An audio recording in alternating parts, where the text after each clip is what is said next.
Haleluya. Puji Tuhan. Selamat sore Bapak Ibu sekalian, jemaat Tuhan GPD Kefas dan seluruh undangan yang boleh hadir pengisi acara. Kita akan memulaikan perayaan Natal GPD Kefas tahun 2022 ini. Selamat datang buat kita semua. Mari kita berdiri. Kita mulai dalam doa. Haleluya. Bapa yang maha baik, maha mulia, maha kuasa, Allah yang kami sembah dalam nama Tuhan Yesus Kristus, yang pada hari ini kami peringati kelahiran-Mu, kedatangan-Mu yang pertama ke dunia ini. Kami bersyukur Tuhan buat kesempatan dan waktu ini. Sebab itu kami mohon Engkau yang bekerja dalam ibadah perayaan Natal kami. Kami mau mempersembahkan seluruh hidup kami, roh, jiwa, tubuh kami, pujian, penyembahan, persembahan, permainan musik kami, untuk merayakan Engkau, bersukacita di dalam Engkau, bersyukur buat karya-Mu dalam kehidupan kami. Terima kasih, Roh Kudus, urapi kami semua, pimpin ibadah dan perayaan Natal GPD Kefas saat ini. Kami bersyukur, berdoa, mengalaskan segala sesuatunya, menyerahkan ibadah ini ke dalam tangan Tuhan. Biarlah kerajaan-Mu yang datang, kehendak-Mu yang jadi. Dalam nama Tuhan Yesus Kristus. Haleluya. Amin.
untuk menjadi juru selamat bagi kita semua. Haleluya. Kita mau menyambut kelahiran Sang Raja di atas segala raja.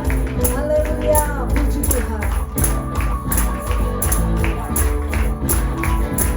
Dia lahir untuk kami, Dia mati untuk kami, Dia bangkit kali-kali semua.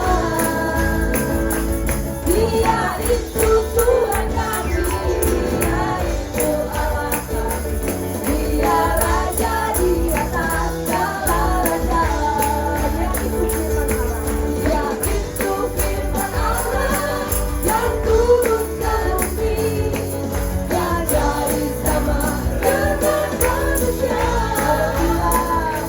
Dia Yesus sobat kami, Dia Yesus Tuhan kami, Sang penebus juru selamat dunia. Dia lahir untuk kita semua. Dia lahir untuk kami, Dia mati untuk kami, Dia bangkit bagi kami semua. Dia itu Tuhan kami, Dia itu Allah kami, Dia Raja di atas segala raja. Haleluya.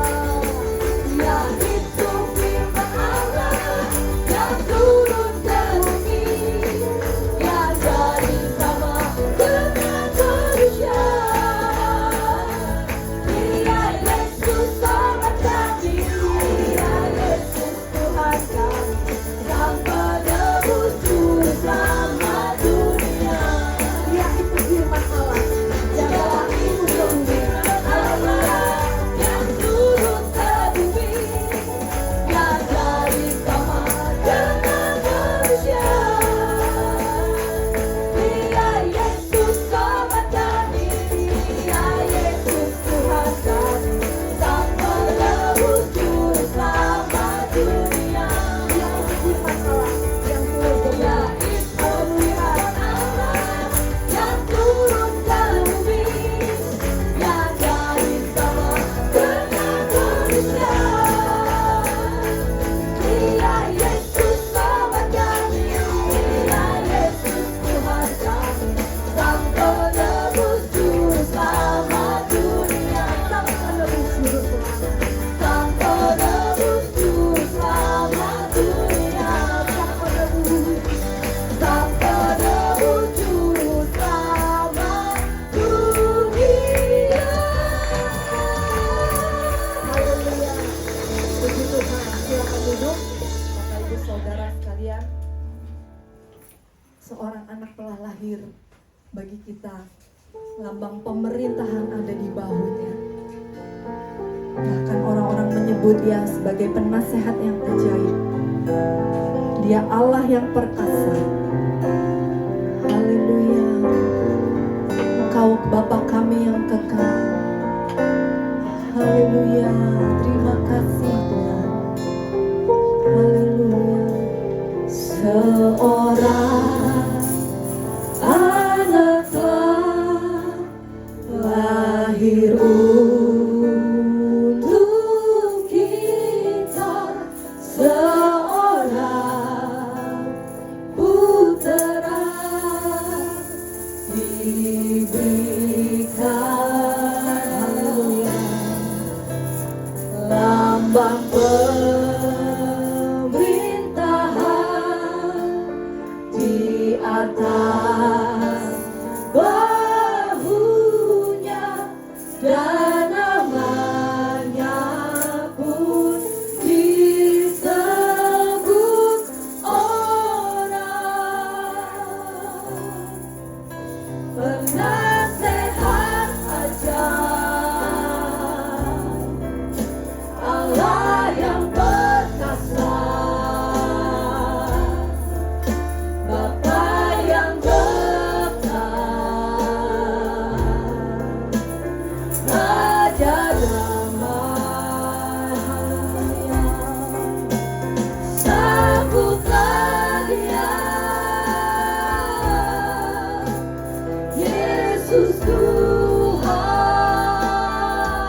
Juru Selamat kami.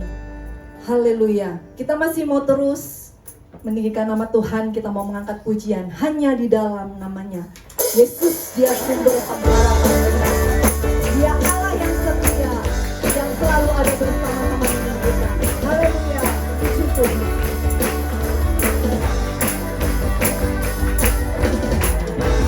Firman terangi jalanku, perisai iman di setiap waktu, lindungiku dari segala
Dengar malaikat nyanyi, Rajamu telah datang. Damai kekal abadi yang percaya padanya. Di Bethlehem telah lahir Juru Selamat manusia, Yesus putra Maria, nyata Raja damai. Dengar malaikat nyanyi, Rajamu telah datang. Damai kekal bagi semua yang percaya padanya. Di Bethlehem telah lahir Juru Selamat manusia, Yesus putra Maria, Raja segala raja. Dengar malaikat nyanyi, Rajamu telah datang. Damai kekal abadi yang percaya padanya. Dengar malaikat nyanyi, Rajamu telah datang. Damai kekal abadi yang percaya padanya. Tuhan turun ke dunia menjadi manusia. Tuhan turun ke dunia menjadi manusia. Tuhan turun ke dunia menjadi Yesus Kristus.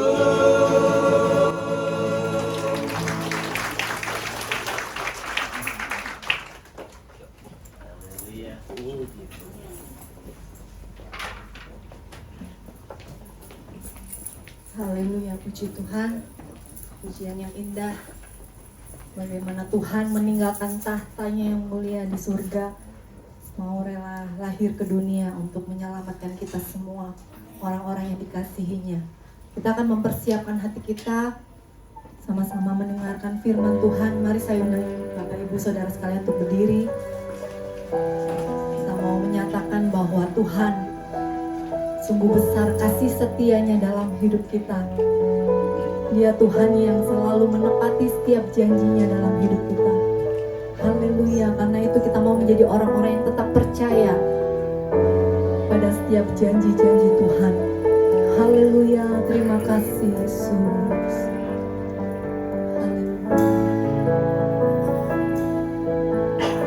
Sungguh besar setiamu,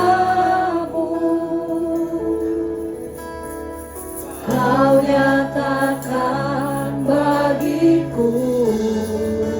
Haleluya. Kau Bapa yang selalu mengerti isi hatiku.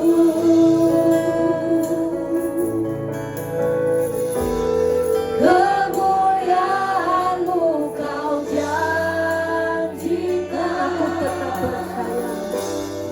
Aku tetap percaya.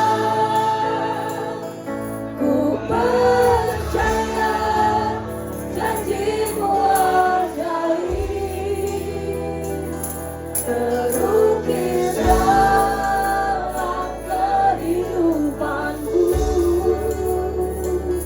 Ku berserah di dalam kekuatan-Mu. Ku percaya. Haleluya. Haleluya. Engkau Tuhan yang setia. Mau terus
Nanti saya minta dengan hormat untuk doa firman Tuhan, Bapak Pendeta Franky Loing akan memimpin kita.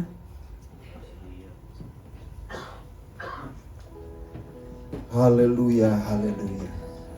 Hari ini kami boleh bersama-sama sidang jemaat Tuhan yang ada, boleh bersyukur bersuka cita memperingati peristiwa yang ajaib 2000 tahun yang lalu.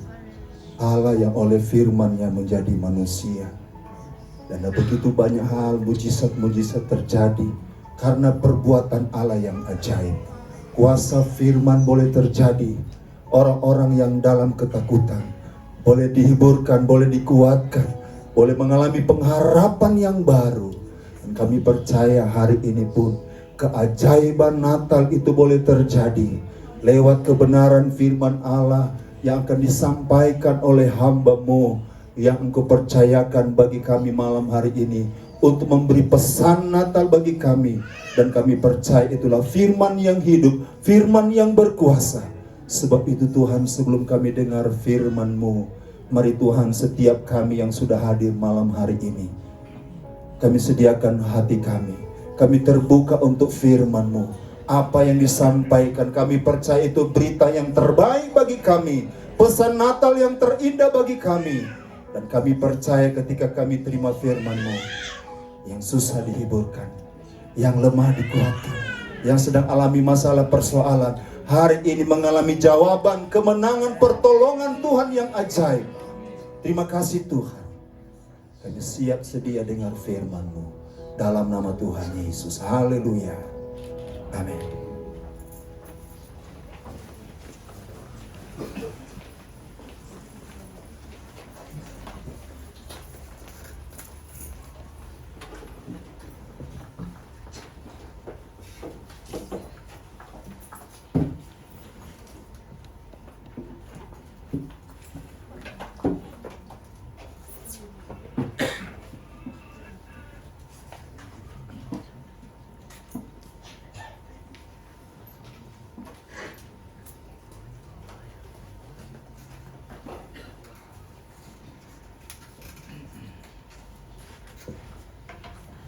Haleluya, puji Tuhan. Shalom. Kita bersuka cita pada sore hari ini dalam sebuah acara yang luar biasa untuk merayakan hari kelahiran Tuhan Yesus Kristus. Puji Tuhan. Saya sangat berterima kasih kepada gembala sidang di tempat ini yang mengundang saya untuk menyampaikan firman Tuhan. Kalau saya tidak salah ingat, ini adalah kali ketiga saya diundang untuk berkhotbah di tempat ini. Bukan tiga, keempat. Yang pertama gagal, tabrakan waktu saya pelayanan Natal. Kedua lagi gagal. Ketiga juga gagal. Tapi untung dari tanggal 11, kemudian gak tahu pewahyuan dari Tuhan bagaimana. Tiba-tiba jadi tanggal 18. Dan dihubungi, saya bilang, oke, puji Tuhan. Saya suka sekali mau datang ke Bandung. Saya suka sekali untuk berkhotbah di tempat ini. Karena saya tahu rekan saya, Pendeta Raymond ini orang yang suka firman Tuhan. Dan saya suka ngomong dengan Tante Ruth, kalau saya berkhotbah di tempat atau di gereja orang yang suka firman Tuhan, gembalanya suka firman Tuhan, maka walaupun kita capek berkhotbah, ada hasilnya. Haleluya. Mengapa? Karena firman bisa diterima dengan baik. Mengapa saya katakan hari ini saya capek bawa firman Tuhan? Karena memang agak sedikit capek, saudara-saudara. Tolong dukung dalam doa. Ini adalah kali ke-14 saya berkhotbah untuk perayaan Natal.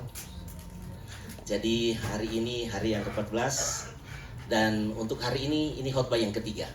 Karena saya sudah khotbah dulu tadi 2 kali di Bekasi dan kemudian datang ke tempat ini. Tapi saya percaya bahwa semua hanya karena kemurahan Tuhan. Yang 13 kali saya berkhotbah cukup lelah, saudara-saudara. Bukan khotbahnya yang lelah, perjalanannya yang lelah.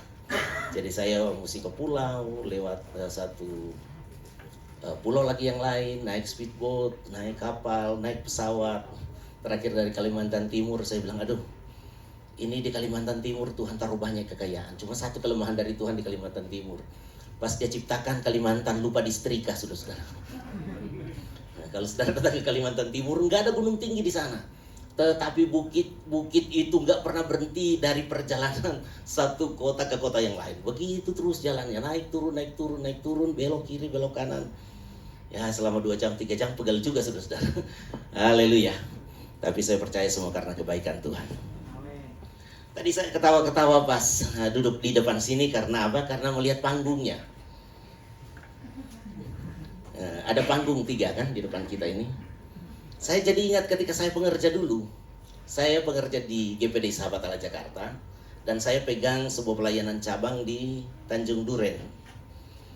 Dan di Tanjung Duren itu saya membuat perayaan Natal seperti begini. Dan saya bilang sama anak-anak, kita bikin panggung. Kita bikin panggung untuk perayaan Natal besok. Supaya kalau berdiri di panggung orang lihat yang mimpin pujian, yang jadi singers. Kan kasihan sudah dandan rapi-rapi, sudah cantik-cantik, berdiri sama rata dengan jemaat. Cuma 3 baris yang bisa ngelihat, yang di belakangnya nggak bisa lihat. Jadi saya bilang, saya akan bikin panggung. Oh mereka latihan semangat. Tetapi saya cari panggung nggak dapat. Saya dapat cuma yang begini juga. Pendek juga persis kayak begini. Pas saya sudah atur, anak-anak pas datang semua bilang. Mereka panggil di Jakarta itu walaupun saya hitam keriting begini, panggilnya kok. Kadang-kadang saya grogi kalau dipanggil kok, saudara. Kok ini apa panggungnya pendek banget? Saya bilang, kalau orang benar bilang pagi coy, yang penting ada. Tetapi perayaan Natal hari itu sungguh indah karena perayaan Natal tidak ditentukan oleh panggungnya tinggi atau pendek. Perayaan Natal ditentukan oleh Yesus hadir atau tidak. Dan saya percaya Yesus hadir di tempat ini malam ini. Mau panggung pendek, mau panggung tinggi, itu bukan urusan saudara-saudara. Yang penting kehadiran Yesus pasti akan memberkati kita semua. Bapak Ibu Saudara, saya diberikan tema oleh gembala di tempat ini yaitu kelahirannya membuktikan kesetiaan Allah pada firman-Nya. Dan saya katakan yes, amin untuk kalimat ini. Karena kalimat ini adalah kebenaran. Hari ini kita merayakan tentang firman yang sudah digenapi. Haleluya. Jadi firman itu kalau diucapkan oleh Tuhan pasti tergenapi. Karena yang berjanji adalah Dia yang setia. Mungkin ada di antara Bapak Ibu Saudara punya pengalaman yang buruk dengan perkataan seseorang. Ada seorang pendeta ngomong sama saya begini. Kalau janji jemaat saya semua terpenuhi, gereja kami sudah besar sekali, saya sudah hidup kaya raya. Saya tanya, kenapa kok kau ngomong begitu? Ya coba kau lihat aja sekarang hidup saya, gereja saya susah banget. Mengapa? Karena ternyata janji daripada jemaat banyak yang gombal. Jemaat bilang begini, Pak pokoknya ya, kalau proyek kita ini goal, pokoknya Pak beres. Kita beli tanah, kita bangun gereja. Proyek sudah gol lebih banyak daripada gol Argentina ke gawang Kroasia. Janji belum juga ditepati. Haleluya. Saya berharap bapak-bapak tetap konsentrasi dengan firman Tuhan. Mari lupakan Argentina dulu. Atau lupakan Prancis. Saya tidak tahu di teman saya ini pegang apa. Saya sangat bersuka cita saudara-saudara karena keluarga hamba Tuhan menyediakan saya hotel. Tetapi saya bilang, aduh sorry banget, saya nggak bisa pakai. Soalnya abis khotbah saya langsung pulang menonton. Kami bikin nonton bareng di gereja. Saya bilang sama jemaat bahwa ya gereja ini adalah milik Tuhan, tetapi gereja juga milik anak-anak Tuhan. Daripada kalian nonton di mana dan berjudi, mari datang nonton di gereja. Paling cuma saling ngeledek saja. Jadi bagi saudara-saudara, saya mau sampaikan begini bahwa kalau ada di antara saudara percaya siapa yang akan membahagiakan saudara sebentar, lupakan sebentar. Percaya saja, Yesus yang akan membahagiakan engkau. Haleluya. Jadi kalau ada jemaat yang bohong, biasa saudara-saudara. Karena ada juga pendeta juga yang bohong. Pokoknya saya datang. Pokoknya kalau saya berdoa pasti jos. Sudah didoakan tumpang tangan, tumpang kaki juga. Tetap tidak terjawab. Tetapi percayalah kalau Tuhan berfirman pasti tergenapi. Katakan amin. Bapak Ibu Saudara, kita melihat pembuktiannya ya, ayat yang jadi dasar dari firman Tuhan hari ini adalah Matius pasal 1 ayat 22 sampai ayat 23. Bunyi firman Tuhan begini. Saya tunggu dulu di media supaya semua bisa mengikutinya. Ada? Matius 1 ayat 22 sampai 23. Oke, kita baca dulu di HP masing-masing ya. Mari buka HP suci saudara. Kitab suci sudah ketinggalan di rumah kan? Mengapa? Karena memang sudah ketinggalan zaman. Ya, dia suka ketinggalan juga. Ya, HP suci yang ada pada kita. Saya juga pakai tape suci ya. Oke, 2, 3. Hal itu terjadi supaya genaplah yang difirmankan Tuhan oleh Nabi. Sesungguhnya anak darah itu akan mengandung dan melahirkan seorang anak laki-laki, dan mereka akan menamakan dia Immanuel, yang berarti Allah menyertai kita. Bapak Ibu Saudara, kalau kita baca ayat ini, benar sekali apa yang disampaikan oleh firman Tuhan di bagian yang pertama, yaitu hal itu terjadi supaya genaplah firman Tuhan. Genaplah firman Tuhan. Nah, firman Tuhan yang digenapi itu kapan, saudara-saudara? Itu dinubuatkan dalam Yesaya pasal yang ke-7 ayat 14. Sebab itu Tuhan sendirilah yang akan memberikan kepadamu suatu pertanda. Sesungguhnya seorang perempuan muda mengandung dan akan melahirkan seorang anak laki-laki, dan ia akan menamakan dia Immanuel. Bapak Ibu Saudara, saya akan berkhotbah hari ini dengan judul walaupun. Mari katakan bersama, walaupun. Lebih keras lagi, walaupun. Nah saudara, walaupun yang pertama adalah bahwa firman Tuhan itu pasti digenapi. Walaupun nomor 1 harus sabar menanti. Katakan amin. Jadi firman Tuhan itu pasti tergenapi. Walaupun kalau berbicara tentang kehidupan, itu harus sabar menanti. Firman Tuhan yang kita baca tadi, Yesaya 7 ayat 14 dan Matius 1 ayat 23, itu jaraknya 700 tahun, saudara-saudara. Jadi dari pengucapan firman janji sampai pengenapan firman itu membutuhkan waktu 700 tahun.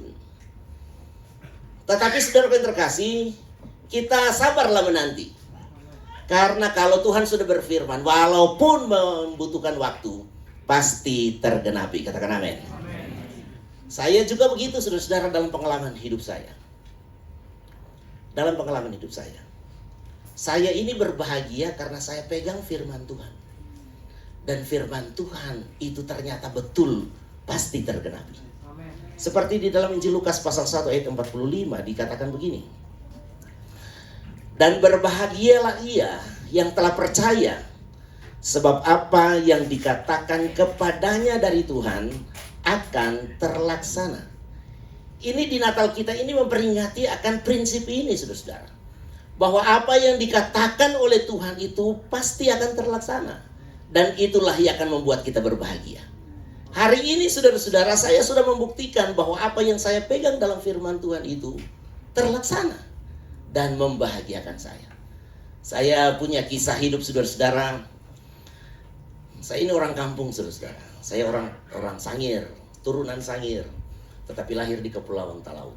Dulu saya sedih sekali kalau melihat peta Indonesia.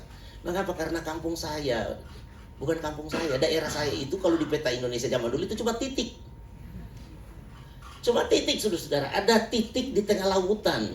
Paling utara dari Indonesia berbatasan dengan Filipina. Itulah kampung saya. Kalau pendeta Angkiloing masih lumayan dia. Walaupun dia orang Ambon, tinggal di Manado. Kayaknya setengah Manado ini laki-laki ganteng ini. Dia di pulaunya besar. Kalau mau cari kampungnya gampang. Cari kampung saya susah sekali. Nah, saya berpikir saya yang tinggal di pulau terpencil seperti itu mau jadi apa ke depan? Mau jadi apa? Tetapi papa saya selalu bilang begini kepada kami. Kalian harus percaya firman Tuhan. Bahwa keturunan orang benar pasti diberkati. Walaupun di tempat yang tidak ada harapan, saudara-saudara. Tetapi keturunan orang benar, itu firman Tuhan yang katakan pasti diberkati. Kemudian saudara-saudara, dalam perjalanan waktu saya kemudian sekolah. Ikut sekolah teologi, sekolah Alkitab sampai sarjana muda teologi. Papa saya punya ambisi yang besar. Dia bilang kamu harus belajar di kota. Jangan belajar di desa supaya jadi pendeta pintar. Jadi pendeta pandai. Bisa jadi berkat. Kalau sudah pandai pulang kampung, teruskan pelayanan orang tua. Itu konsep orang tua saya. Tetapi saya ketika sudah masuk Jakarta, saya sudah lupa pulang kampung. Saya bertekad enggak, saya tidak mau pulang kampung. Kecuali Tuhan berfirman, Taufik pulanglah ke Lirung, baru saya pulang. Dan saya tunggu-tunggu sampai hari ini firman Tuhan itu enggak datang. Jadi saya tetap di Bekasi. Nah, cerita saya adalah begini saudara-saudara. Ketika saya sudah sampai di Jakarta, bertahun-tahun saya jadi pengerja. Orang tanya, Taufik kapan kamu buka pelayanan? Saya bilang, saya sedang menunggu. Saya sedang menunggu. Menunggu apa? Menunggu tanda dari Tuhan. Karena saya tidak mau melangkah dan saya melangkah dalam keraguan. Saya pengen melangkah dalam kepastian. Saya pengen tahu Tuhan mau taruh saya di mana. Karena saya tidak peduli di kota atau di desa saya, yang saya peduli adalah saya harus berhasil. Dan saya percaya saya akan berhasil di tempat yang Tuhan tempatkan. Nah saudara-saudara, jadi saya menunggu sampai saya jadi pengerja 4 tahun setengah. Dari tahun 89 sampai hari ini masih pengerja di gereja itu. Tetapi yang tinggal di dalam 4 tahun setengah saya tinggal di gereja itu. Nah saudara-saudara, di setengah tahun terakhir saya tinggal di pastori itu seperti orang bilang begini, berdiri di atas bara. Sangat tidak nyaman. Mengapa? Karena ada teman saya berzina di gereja. Jadi kemudian semua pengerja dimusuhi oleh keluarga gembala. Karena dia berzina dengan keluarga gembala. Jadi teman saya ini pengerja berzina dengan ibu-ibu janda keluarga gembala. Dan kemudian kami semua terusir dari gereja itu. Sampai di satu titik di ultimatum, semua harus keluar di bulan Mei tahun 93. Waduh, saudara-saudara, saya belum merintis sidang. Bulan Februari saya sudah dapat tempat di Bekasi. Saya akan rintis di Bekasi, tapi tidak ada tempat tinggal, belum ada. Jadi kemudian saya pergi, belum bawa barang. Satu waktu saya ada di terminal Grogol. Saudara tahu terminal Grogol ya? Garogol itu saya di sana. Jam 11 malam, saya lupa dari mana. Tapi tiba-tiba saya pikir begini, saya mau tidur di sini aja. Pulang pastori sudah diusir orang. Mau ke rumah sendiri enggak punya. Saya tidur di sini dulu. Besok baru mau dipikir mau gimana. Tapi malam ini saya tidur di sini dulu. Tapi kemudian saya ingat, waduh kalau ada rahasia datang saya mau kemana ini? Ditangkap polisi, Taufik Katian Dago di rahasia di Grogol. Aduh saudara, saya keluarga pendeta. Di daerah Talaut itu hari ini 4 ketua wilayah itu kakak dan adik saya. Keluarga kami banyak sekali pendeta. Nah bayangkan kalau saya didengar sama mereka, jadi kayak gelendangan di Jakarta. Perasaan malu mendorong saya berjuang pergi ke rumah teman saya. Saya naik pagar dan saya ketok kamarnya. Dia kaget sekali, Fit, kenapa kamu dari mana? Saya bilang, saya loncat pagar depan situ. Waduh, untung Hansip nggak lihat. Kenapa emang kalau Hansip lihat? Kalau dia teriakin maling, kamu mati kamu. Kalau diteriakin maling, mati, kata saya. Bilang, enggak lah, Tuhan pasti jaga saya. Saya tidur malam itu di rumah itu. Dan kemudian besoknya ada jalan keluar lain. Tetapi saya mau katakan begini, itu di lembah terdalam kehidupan saya. Situasi yang paling sulit bagi hidup saya. Tetapi di waktu sulit itu saya datang ke gereja. Masih saya datang ke gereja hari Minggu. Dan saya menemukan satu stiker ayat, Tuhan akan membuat segala sesuatu indah pada waktunya. Saya ketika baca ayat itu tiba-tiba masuk ke dalam hati saya. Menjadi kan kalau di tulisan itu kan kata mati. Tiba-tiba jadi hidup seperti Tuhan berbicara pada saya, Taufik, Tuhan, aku akan membuat hidupmu menjadi indah pada waktunya. Jadi saudara-saudara, kemudian saya berkata kepada diri saya sendiri, Taufik, ini cuma sementara. Sabar, ini cuma sementara. Satu waktu hidupmu akan jadi sangat indah. Tetapi saudara-saudara, yang saya imani dengan firman Tuhan itu, besok pagi saya bangun bukan langsung indah, saudara. Masih perjalanan yang sangat berat. Sudah jadi gembala sidang juga jemaat 1-2 orang. Sampai saya pusing dan bosan berkhotbah. Karena nggak ada jiwa yang diselamatkan. Pernah ada jiwa banyak, tetapi tiba-tiba bubar semuanya habis. Dari 93 sampai 95 ada 20-30 orang beribadah. Tapi ketika 96 saya bilang gereja ini GPDI. Hilang semua jemaat, enggak ada lagi yang datang. Yang jadi jemaat cuma 1 ibu tuan rumah. Dia bilang sama saya, Bro, saya jemaat ya. Saya jemaat di sini. Jadi dia jemaat satu-satunya. Dan berbulan-bulan kami bertiga ibadah. Suaminya ada tapi tidak mengaku jemaat. Dia masih jemaat Jakarta. dan hidup berlangsung cukup lama dalam situasi itu. Tetapi kalau saudara lihat hidup saya hari ini hidup saya sangat indah. Sangat indah, saudara. Saya punya istri 1, sehat walafiat, punya anak 3, punya 2 anak mantu, ini 1 nyadirin saya. Puji Tuhan, sudah ada cucu lagi 1. Dulu anak saya pertama perempuan, 2 gadis, 3 wanita. Orang selalu bilang begini, tambah 1 lagi pasti laki-laki. Saya bilang enggak. Saya bersyukur dengan 3 wanita. Sama ibunya jadi 4, saya ganteng sendiri. Dan saya pastikan, pasti mantu saya laki-laki. Betul, mantu laki-laki 2 sekarang. Dan hari ini hidup saya sangat indah. Gereja kami yang dulu cuma 1 orang, besok kami mau merayakan Natal, harus diadakan 2 kali. Karena gereja kami cuma menampung 200 orang sekali Natal. Kami buka pendaftaran, yang datang Natal pertama tidak boleh datang Natal kedua. Dan rata-rata di 2 Natal ini sudah 200 lebih orang yang mendaftar. Dan hari ini saya jadi gembala yang sangat berbahagia. Saya melihat bahwa firman Tuhan yang kita terima, walaupun yang pertama ini harus sabar, pasti tergenapi. Ada di antara saudara yang dengar firman Tuhan, yang engkau percayai. Di hari Natal ini saya ingin mengajak saudara untuk terus percaya pada firman itu. Karena kalau engkau pegang firman Tuhan, Tuhan akan bertanggung jawab dengan firman-Nya. Saya sekarang ini berkhotbah tidak terlalu suka banyak pakai pendapat orang, pendapat siapa. Mengapa? Itu pendapat-pendapat itu tidak ada yang bertanggung jawab, saudara-saudara. Kita pegang ayat firman. Kalau kita pegang ayat firman Tuhan, maka yang bertanggung jawab dengan ayat itu adalah Tuhan sendiri.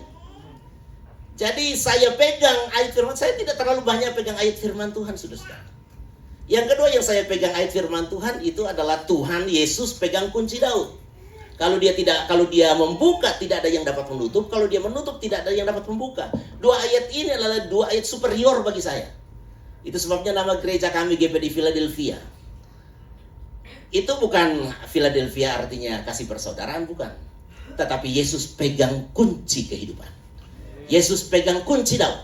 Dan Daud adalah orang paling sukses di Israel. Jadi saya simpulkan begini, anak-anak Tuhan Philadelphia, percaya Yesus yang pegang kunci kesuksesanmu. Kalau dia buka, nggak ada yang bisa menutup. Tetapi kalau kalian kepala batu dan dia tutup, biar mau pakai modal, pakai manajemen nomor 1, punya orang kuat, punya backing, kalau Tuhan tutup, nggak ada yang bisa buka. Sama dengan gereja kita. Biar gereja kita cuma di ruko, tetapi kalau Tuhan buka, nggak ada satu siapa orang marah sama kita, siapa mau tutup, nggak ada yang mampu menutupnya. Karena kalau Tuhan buka, tidak ada yang dapat menutup. Ini ayat-ayat yang menjadi rema dalam sepanjang hidup saya, dan saya melihat Tuhan selalu menggenapinya. Katakan amin. Nah, saya rindu anak-anak Tuhan di GPDI Kefas ini. Saya tidak tahu ini, saya belum wawancara dengan Pak Raymond, mengapa dinamakan Kefas. Haleluya, untung dia tidak namakan Simon. Karena kalau Simon artinya alang-alang, saudara. Ya, jadi begitulah kira-kira. Ditiup angin ke kiri, ditiup angin ke kanan, disudut sedikit nyala besar. Tetapi ini Kefas, pasti ada sesuatu yang lain. Mungkin seperti Petros kali ya, batu karang ya. Oke, mari kita lanjut saudara-saudara. Walaupun yang pertama adalah walaupun harus sabar menanti. Saya tutup bagian ini dengan Ibrani 6 ayat yang ke-15.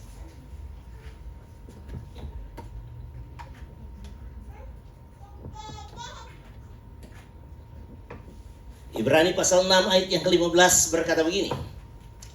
Abraham menanti dengan sabar, dan dengan demikian ia memperoleh apa yang dijanjikan kepadanya. Katakan amin.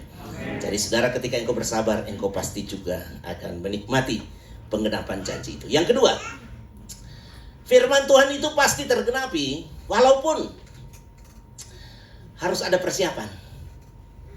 Jadi saudara yang terkasih, banyak orang Kristen yang percaya firman Tuhan tapi tidak menyiapkan dengan baik segala sesuatunya.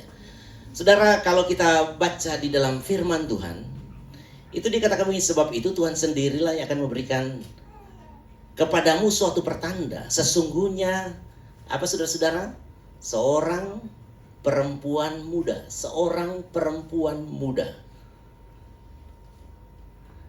mengandung. Jadi seorang perempuan muda akan mengandung, seperti begitu kira-kira. Ini firman Tuhan.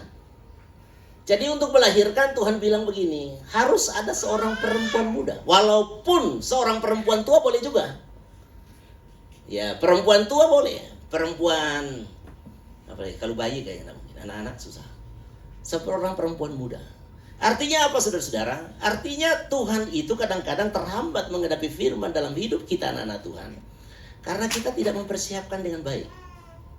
Saudara terkasih, seorang hamba Tuhan, kalau kita melihat hari ini seorang hamba Tuhan dipakai oleh Tuhan, itu pasti harus ada persiapan. Ya, di GPDI saja tanya sama Pak Ketua Wilayah. Boleh nggak orang yang menerima panggilan, nggak usah sekolah Alkitab jadi gembala di Bandung? Nggak akan dapat rekomendasi.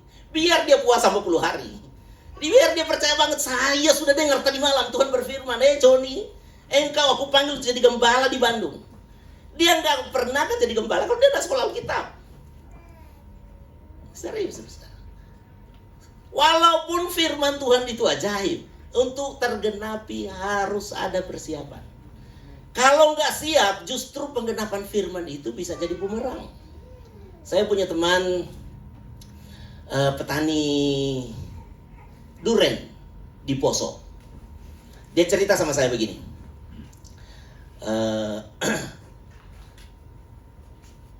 Buah duren saya, pohon duren saya sudah mulai berbuah. Saya tanya begini, sudah banyak dong? Tidak boleh banyak. Satu pohon untuk sekarang ini cuma boleh 1 buah. Saya bilang begini, kok kenapa? Kan bagus kalau banyak buah. Dia bilang begini, kalau pohon duren masih kecil, lantas kita izinkan banyak buahnya, maka buah itu akan membunuh pohon itu. Biar lagi kita mau tunjang pakai bambu, kita mau ikat pakai apa, tetapi kalau banyak buah pasti mati pohon itu. Jadi cuma boleh 1 pohon 1 buah. Tidak boleh lebih. Walaupun yang bikin buah itu Tuhan, yang kepadanya kita sudah berdoa, Tuhan tolong duren saya supaya berbuah. Tuhan kasih banyak bunga. Tetapi kalau pohon itu belum siap, maka tidak boleh seluruh bunganya itu jadi buah. Kita anak-anak Tuhan kadang-kala punya doa hebat-hebat, saudara. Tetapi mungkin kalau pohon duren Tuhan tetap kasih bunga yang banyak dan bisa jadi buah, karena ada petaninya. Kalau kita yang jadi petani diri kita sendiri, saudara. Dan Tuhan sangat cinta kepada kita. Saya memperhatikan banyak anak Tuhan yang doanya tidak pernah terjawab, walaupun dia sudah terima firman Tuhan dengan sungguh. Tidak terwujud. Mengapa? Karena nggak siap. Ada satu anak Tuhan yang saya berdoa sungguh-sungguh supaya berhasil, tapi kesimpulannya begini, aduh, masih miskin aja sombong begini, bagaimana kalau dia kaya ya? Saudara tahu ciri-ciri orang sombong? Nomor 1, nggak bisa dinasehati. Nomor 2, kalau ada masalah gampang marah. Ya, saudara di sini pasti enggak ya? Nah, kalau kita masih saja belum berhasil dinasehati Bapak Gembala, sudah mengamuk, ngambek. Oh, kalau begini saya keluar dari GPD Kefas. Saya nggak cocok dengan Gembala. Masa saya lebih tua dinasehatin? Oh, saudara-saudara, mari kita jadi orang rendah hati. Haleluya. Tetapi yang saya maksudkan lebih dalam adalah begini. Saudara memang harus mempersiapkan segalanya. Walaupun engkau percaya sungguh firman Tuhan, engkau harus siap. Engkau harus siap. Kalau engkau tidak siap, sulit sekali, saudara. Sedangkan pemilihan MD juga begitu ya, Pak Ketua Wilayah. Jadi Tuhan dia lihat, ini siap enggak? Kalau siap dipercaya, kalau kurang siap. Tim kami kalah kemarin, saudara, enggak usah cerita sama orang lainnya. Tim saya kalah kemarin. Setelah kalah saya evaluasi. Kesimpulan saya, tim saya kurang siap kalau menang. Ada yang bilang begini, saya duduk jabatan itu dong, supaya apa? Supaya kalau mau cari istri lancar, katanya. Ada yang saudara ini rahasia, jangan ngomong-ngomong orang ya. Ada yang satu habis dapat jabatan, cuma mau pergi. Saya bilang, aduh Tuhan, pantas kita kalah. Tidak siap sungguh-sungguh. Tidak siap. Jadi saudara-saudara, saya suka mengevaluasi begini. Kegagalan kita kebanyakan bukan karena Tuhan tidak cinta kepada kita. Apalagi Tuhan ingin membohongi firman-Nya, tidak mungkin. Banyak kita tidak siap. Saya melihat banyak anak Tuhan ini kalau kita ngomong secara ekonomi. Ada anak Tuhan sudah kerja keras, didoakan, sungguh-sungguh, tapi Tuhan seperti tidak menjawab doanya bahwa apa saja yang kau perbuat berhasil. Seperti enggak. Mengapa? Karena saya perhatikan enggak siap. Saudara tahu hal-hal kecil sajalah. Hal-hal kecil kalau duit bagi kita hal besar ya. Ya dia dari muda gitu loh. Saya dengar kalau perpuluhannya 100.000 lancar sekali bayar. Pas sudah Tuhan berkati, saya bilang harusnya perpuluhan 500.000. Dia bayar 150.000. Weh, itu baru biar tumpahkan tangan saudara. Enggak siap. Mengapa? Karena tidak mampu. Saya memperhatikan anak Tuhan diberkati secara ekonomi karena mereka siap. Saya berharap anak-anak Tuhan di gereja ini siap untuk diberkati Tuhan. Amin. Siap untuk firman Tuhan tergenapi dalam hidup saudara. Dan ini kita pelajari dalam firman Tuhan bahwa sungguh-sungguh jika kita siap, maka keberhasilan akan datang pada kita. Orang manajemen aja ngomong begini, gagal mempersiapkan gagal. Jadi mari kita siap. Saya percaya GPD Sukacita Bandung ini akan diberkati Tuhan luar biasa. Nah, dan itu akan berjalan sesuai dengan kesiapan. Bagaimana Tanya? Pasti ya. Kan didoakan dari Adi sama maminya kan. Berkati, Remon, kirim banyak jiwa. Masa Tuhan tidak dengar? Kita sudah baca firman Tuhan bahwa Tuhan menyelamatkan banyak orang dan segala macam saudara-saudara. Saya percaya dalam perjalanan kesiapan kita akan melihat anugerah Tuhan yang sangat hebat. Saya kalau mau bersaksi ini banyak saudara-saudara. Saya dulu waktu di Jakarta pegang satu cabang yang tempat ibadahnya cuma 18 kursi. 18 kursi itu tahun pertama saja sudah penuh. Dan saya di situ 5 tahun. Saudara tahu 4 tahun kemudian tidak ada tambah 1 jiwa pun. Tidak ada. 18 saja. Datang 19 minggu depan nggak datang lagi. Tanya, kenapa kok nggak datang? Nggak ada kursi. Ya sudah, mau bilang apa saya? Tidak ada kursi. Jadi ternyata walaupun kita percaya, walaupun kita berjuang, walaupun kita imani, nggak ada persiapan. Nggak bisa. Gereja kemudian kami di Bekasi, 30 kursi setiap ibadah selama 2 tahun. Akhirnya kami beli ruko. Pas beli ruko, kami ngatur 60 kursi. Minggu pertama aja sudah 50 orang saudara. Minggu pertama. Jadi dari 30 ke 50 cuma 1 minggu. Mengapa? Karena kursinya nambah. Habis itu saya sudah tahu prinsip ini. Ibadah tidak boleh 1 kali. Bikin kedua kali. Harus 2 kali supaya 120 orang. Dan gak lama. 2 ibadah penuh. Stop. Nggak bisa nambah. Saya beli lagi ruko 1. Siapkan 100 kursi. Nggak lama 100 kursi setiap ibadah penuh. Saya melihat persiapan itu menentukan juga keberhasilan. Mari kita siap. Katakan amin. Ini yang ketiga. Natal mengajarkan kepada kita bahwa firman Tuhan pasti tergenapi. Walaupun harus ada jalan penderitaan. Jadi firman Tuhan yang dijanjikan itu tidak selalu mulus-mulus saudara. Ada banyak ujian, ada banyak pergumulan. Saya percaya nih, saya senang karena teman saya ini pemain badminton yang paling jago di Jawa Barat ini ada di sini hari ini. Dan kalau mau tanya sama dia tentang penderitaan membuka pelayanan, boleh tanya. Dia bangun gereja itu, tapi sekarang sudah bisa dipakai kan? Haleluya. Tanya perjuangannya. Saudara-saudara, yang dibangun itu pekerjaan Tuhan langsung loh. Ini gereja, bisnis Tuhan langsung. Sedangkan bisnis Tuhan langsung perlu tantangan perjuangan begitu. Apalagi saudara bangun bisnis sendiri. Saudara, semua yang dijanjikan oleh Tuhan itu ada jalan perjuangannya. Mengapa? Karena Yesus saja begitu. Untuk dia sampai di tempat yang tertinggi, dia harus merendahkan diri di tempat yang terdalam. Saudara terkasih, kita ini harus rela menderita untuk Tuhan. Tapi percayalah di balik penderitaan itu, apalagi saudara betul-betul mengerti penderitaan itu karena firman Tuhan, pasti akan membawa mujizat di dalam kehidupan kita. Haleluya. Saya sungguh percaya saudara-saudara bahwa di dunia ini saja saudara-saudara, ini orang-orang yang ada di Qatar yang kita tepukin tangan setiap pertandingan, itu orang-orang yang punya perjalanan hidup yang sangat menderita saudara-saudara. Mereka bukan generasi TikToker.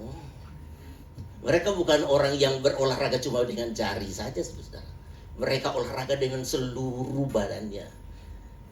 Mereka adalah orang-orang yang mengorbankan masa kecilnya. Mereka mengorbankan masa remajanya. Ketika yang lain duduk-duduk, tidur-tidur, mereka di lapangan berlari setiap hari. Nyundul bola, tendang bola, diomelin orang, didisiplin orang, dikata-katain orang. Sampai di satu saat akhirnya mereka menikmati kemuliaan. Saya mau katakan ini perjalanan apa? Itu memang perjalanan yang Tuhan sudah gariskan di dunia. Bahwa menabur memang dengan mencucurkan air mata, katakan amin. Tetapi akan berakhir dengan menuai, dengan bersorak-sorai. Anak-anak Tuhan, mungkin perjalanan gereja ini ke depan akan ada banyak tantangan.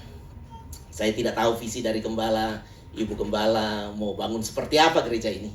Tetapi namanya sebuah kemajuan, pasti akan ada banyak perjuangan. Ada banyak penderitaan. Saya juga di Bekasi sekarang ini lagi berkumpul dengan visi baru.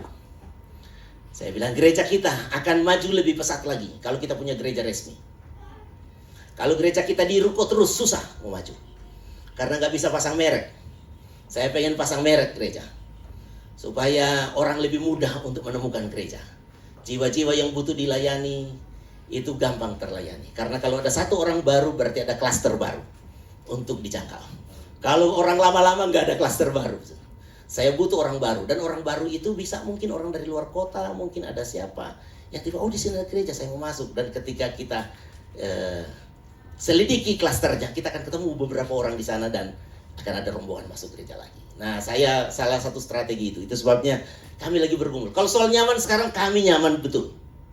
Soal nyaman kami nyaman betul. Tetapi untuk maju kepada step yang lebih lagi, kita harus rela untuk menderita. Saya bilang sama anak-anak Tuhan, mari kita mulai dengan berkorban. Dan kita siap bertarung di Bekasi. Pasti banyak orang gak suka. Apalagi kuasa kegelapan.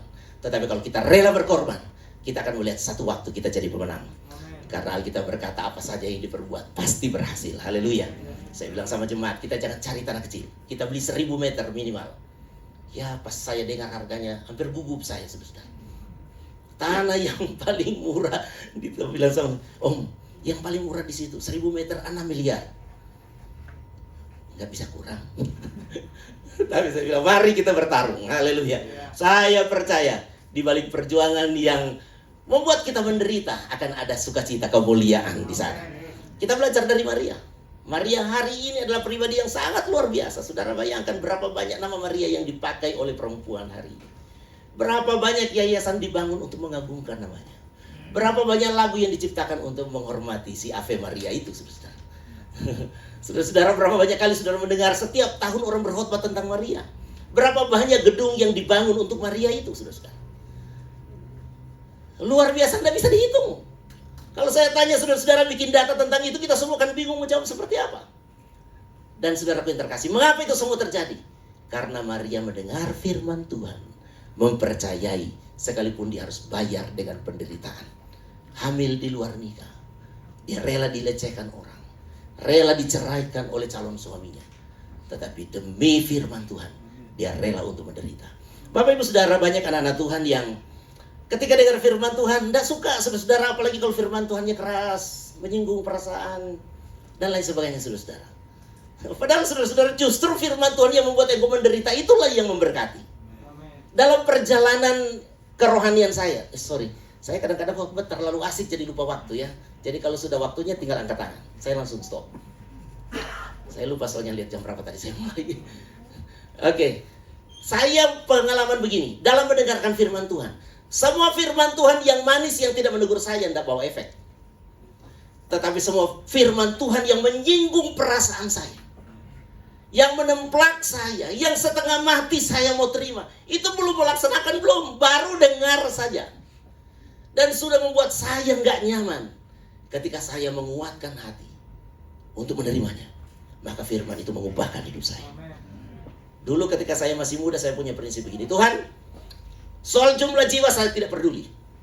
10 orang lebih baik asal 10 masuk surga daripada 100 orang 90 masuk surga, 10 masuk neraka. Saya pegang bertahun-tahun itu, saudara. Mantap banget. Saya taruh di dalam hati saya. Saya tidak tahu ayatnya mana. Tetapi itu prinsip saya, saudara-saudara. Tetapi satu waktu saya duduk di sebuah seminar. Dan ada seorang anak muda umur 20 tahun. Dia ngomong begini, "Hei, bapak-bapak, ibu-ibu, Tuhan Yesus peduli dengan jumlah." Di hati saya langsung protes, enggak. Tuhan bilang di mana 2-3 orang berkumpul karena namaku, di situ aku ada. Jadi Tuhan itu tidak peduli banyak orang atau sedikit orang. Tetapi kemudian dia mulai kupas, saudara-saudara, firman Tuhan. Saudara perhatikan Kisah Para Rasul. Ketika orang-orang dibaptis, berapa jumlahnya? Satu gedung besar itu jawab 3.000. Saya mulai sedikit bingung, saudara. Kemudian dia lanjutkan khotbahnya. Siapa yang hitung? Siapa yang hitung ya? Pertanyaan berikut, siapa yang suruh hitung? Siapa ya? Siapa yang suruh tulis di Alkitab? Saya baru dapat jawaban. Ya kalau ada di Alkitab pasti Tuhan yang suruh. Amin. Itu sebabnya kami di Bekasi itu orang ibadah selalu dihitung. Suruh dihitung. Jadi saya kemudian jadi tahu perkembangan gereja kita bagaimana. Ada kenaikan, penurunan, dihitung. Karena saudara-saudara kita mengajarkan, saudara jangan pikir Daud menghitung dan dikutuk Tuhan. Ya itu lain konteks, saudara-saudara. Karena dia sedang menyombongkan diri. Ini lain. Tuhan menghargai setiap jiwa yang bertobat. Katakan amin. Setiap jiwa yang bertobat dihargai Tuhan. Itu sebabnya Alkitab berkata bahwa kalau ada satu jiwa bertobat, itu di sorga terjadi tembik sorak-sorai yang luar biasa. Dan dia ulang lagi, Tuhan peduli dengan jumlah. Tuhan peduli dengan jumlah. Kemudian saya berbicara di hati saya sendiri. Daripada 110 hilang, tiba-tiba Roh Kudus bicara begini, Taufik, kamu sombong sekali. Aku aja 12-1 hilang.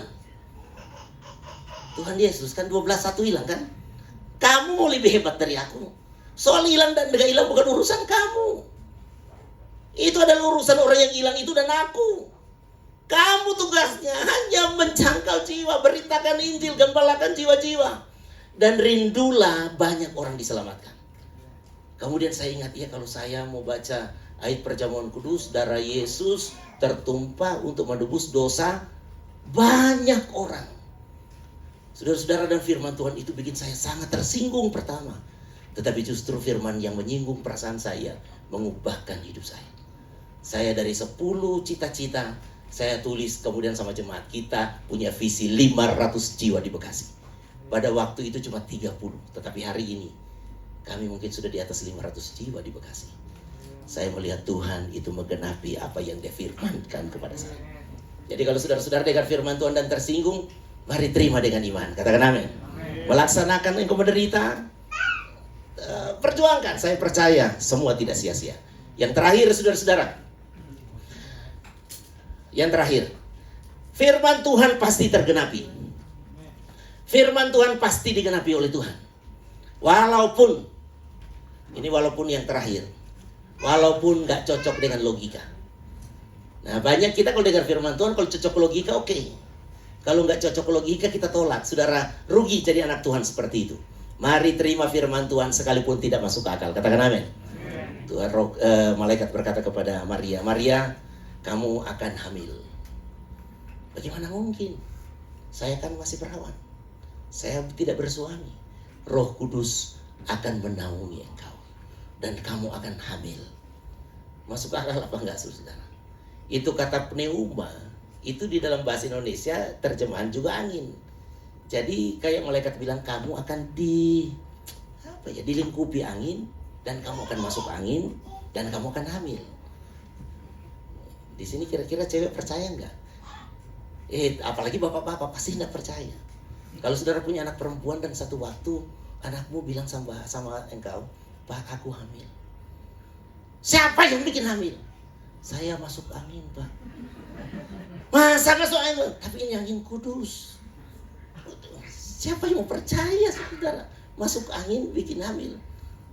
Ya pasti kalau di sini kalau sampai ada yang hamil langsung bilang masuk angin, bapaknya pasti tetap selidiki. Siapa itu laki-laki kurang ajar itu? Gitu kan?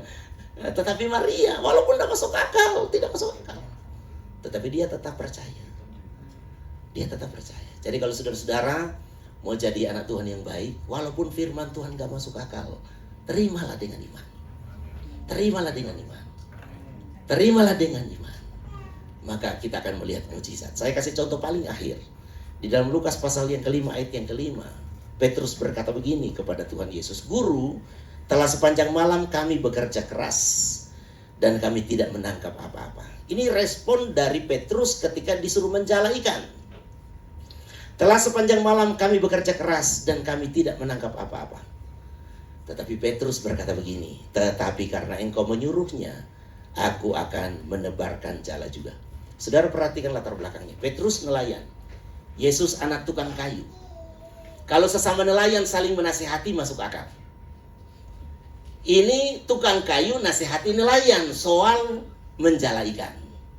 Ya tukang kayu tidak tahu ikan itu ada di mana. Mengapa saudara-saudara Petrus tidak kenal Yesus? Karena Yesus memang bukan nelayan. Itu danau Galilea tidak besar. Itu spot ikan juga tidak banyak biasa di satu danau. Para nelayan itu pasti saling kenal. Tetapi Yesus dia tidak kenal. Tiba-tiba orang yang tidak kenal itu menyuruh dia menebarkan jala. Dia bilang, kalau mau pikir, tidak masuk akal ini. Masa mesti nebarkan jala? Itu juga bukan di tempat yang ada ikan. Itu pelabuhan, saudara. Biasa di pelabuhan jarang ikan. Ada 1-2 ekor, tetapi tidak banyak. Tetapi mujizat Tuhan memang selalu terjadi di luar akal kita. Petrus berkata, karena Tuhan suruh, saya akan melemparkan juga. Dan dia heran sekali, nggak tahu ikan dari mana. Tiba-tiba banyak ikan di situ. Dan dia menangkap begitu banyak ikan.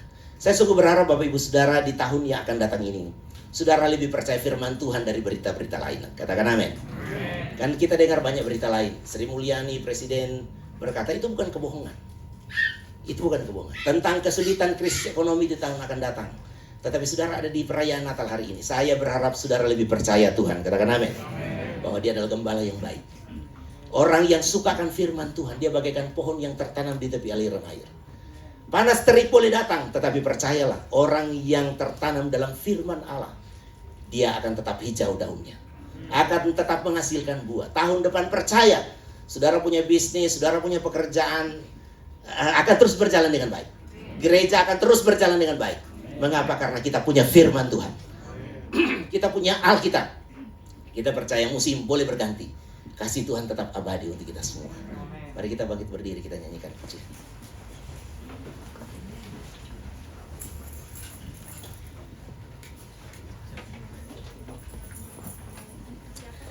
Haleluya, puji Tuhan.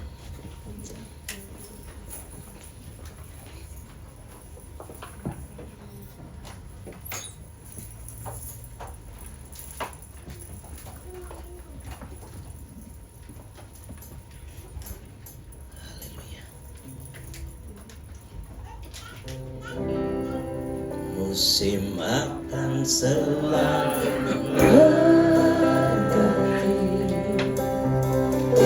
kasih Tuhan tetap abadi, tak akan berubah sampai selamanya. Ku tetap percaya, ku yakin Tuhan memberkati,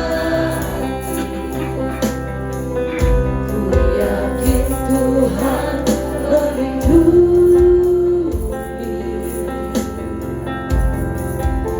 burung di udara Tuhan pelihara, karena kasih-Nya Tuhan selalu menolong, Tuhan selalu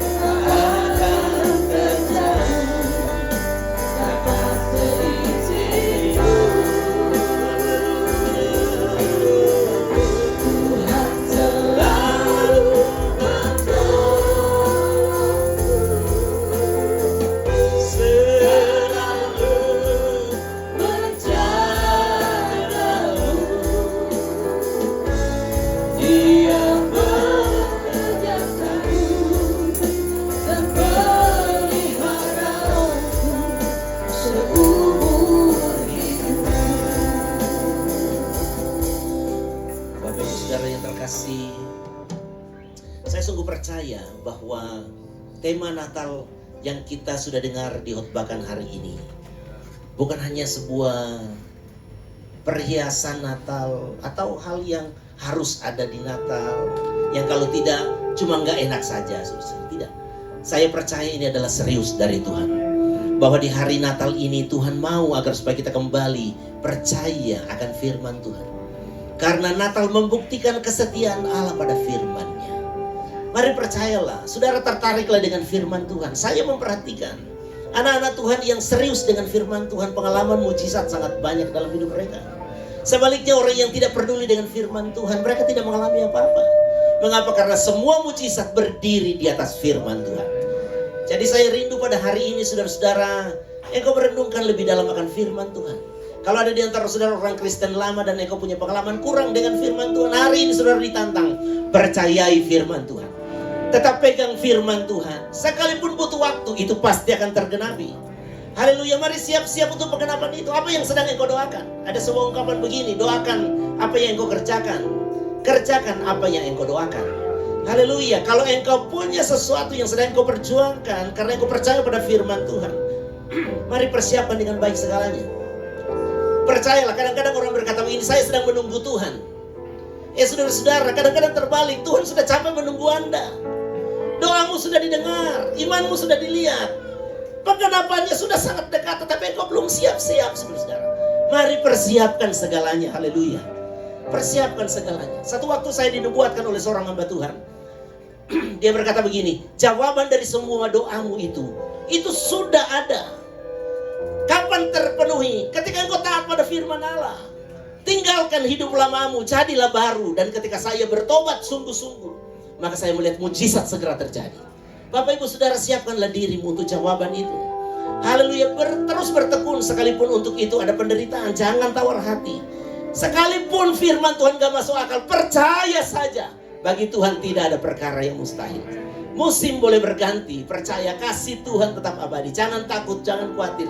Itu firman Tuhan. Serahkanlah kekhawatiranmu padanya, dan Dia akan bertindak memelihara engkau. Musim akan selalu berganti.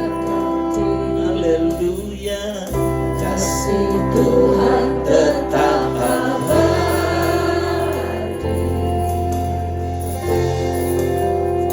Akan berubah sampai selamanya. Tetap percaya. Haleluya, yakin Tuhan memberkati. Kami yakin Tuhan, ku yakin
Ibu saudara, engkau yang rindu didoakan, engkau boleh angkat tanganmu.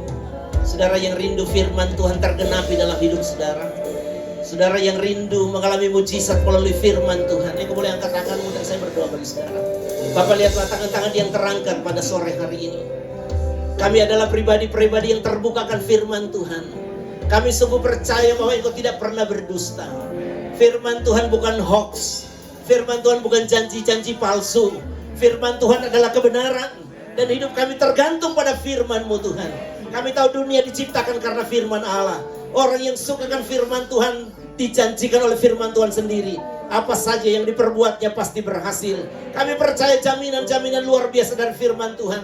Di penghujung tahun 2022 kami mendengarkan firman ini. Kami boleh merenungkan sepanjang tahun sudah berjalan dengan baik karena firman-Mu. Kami tahu tahun baru akan datang juga, kami akan mengalami kedahsyatan firman Tuhan. Haleluya. Kalau ada firman Tuhan belum tergenapi, biar kami terus bersabar di dalam nama Yesus. Haleluya, di dalam nama Yesus Kristus. Biarlah kami mempersiapkan segalanya sesuatu dengan baik, agar supaya ketika waktu itu tiba, kami boleh menikmati yang terbaik. Kami berdoa di dalam nama Tuhan Yesus Kristus. Biarlah kami sabar menanti. Sekalipun ada penderitaan, kami sungguh percaya di balik semua itu ada kemuliaan yang luar biasa. Banyak kali firman Tuhan tidak masuk dalam pikiran kami, tetapi kami taat saja pada firman Allah. Maka kami percaya mujizat pasti terjadi. GPDI Kefas di tempat ini, hamba-Mu Pendeta Raymond, suami istri bersama dengan seluruh staf pelayanan. Oh, diberkati oleh Tuhan luar biasa. Kami percaya ada firman Tuhan yang mereka pegang, ada firman Tuhan yang mereka percayai. Kami yakin semua itu pasti tergenapi. Luar biasa dahsyat karena kuasa-Mu terjadi di tempat ini. Selamatkan banyak jiwa, banyak orang diberkati melalui gereja ini. Nama Tuhan dipermuliakan. Terima kasih Bapak. Semua kami yang hadir, kami percaya kalau kami dalam keadaan yang sakit, kami pasti disembuhkan. Karena firman Tuhan berkata, oleh bilur-bilur-Mu, haleluya, kami sudah disembuhkan. Kalau ada yang gagal, kami berhasil. Karena Engkau berkata bahwa orang yang mengandalkan Tuhan pasti diberkati. Apapun yang jadi pergumulan, kami ada jalan keluar. Karena Engkau berjanji di setiap akhir pencobaan, pasti ada jalan keluar yang Engkau sediakan. Semuanya luar biasa pada akhirnya. Kami masuk surga kekal buat selama-lamanya. Karena Engkau janjikan, kami percaya pada Yesus, kami pasti diselamatkan. Di dalam nama Yesus, semua firman Tuhan itu terjadi bagi kami. Dalam nama Yesus kami sudah terima firman Tuhan. Haleluya. Amin. Silakan duduk Bapak Ibu Saudara.